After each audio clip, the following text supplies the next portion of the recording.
Thank you very much. As a chair, I would also like to comment on a few things, make a few remarks, if you allow me to do so. First of all, it was very interesting for me as this was my first hearing.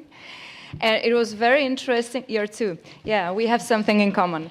It was very interesting for me to follow your questions that were tough, were quite critical, and it was very interesting that actually the social dimension of the portfolio was much more vivid today here at the hearing than the topic of creating jobs. That is basically the top topic of the portfolio of Mr. Schmit. But if we are talking about the social inclusion of socially excluded, like people from minorities or people with disabilities, I can't imagine a better inclusion than through the labor market.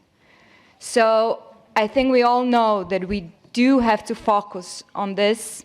We have to focus on creating sustainable jobs for those ones who really need it, because right now they are excluded in so many member states within the European Union. And it is a luxury because there is a huge gap on the labor market, and we need these people to get rid of the gap on the labor market. I very much appreciate what you said, Mr. Schmit, that you will focus on data-based evidence discussion, that on impact assessment of our policies. I think this is very important because we've been talking about the social European Union for years now. And the truth is that 1/4 of the children living within EU live in poverty. And that on our streets we have 70% more homeless people than we had 10 years ago. These are data. So something is not working as good as we imagined.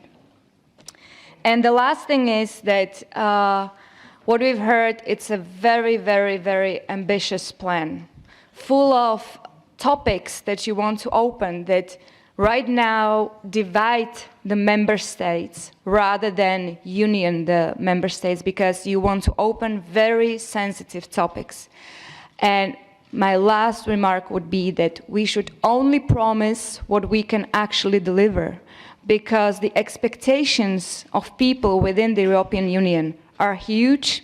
There is a huge rate of populism among politicians in various member states, basically in all member states. And I think that some of the plans you have might be misused if we don't deliver what we have promised. So thank you very much to all of you, especially to Mr. Schmit.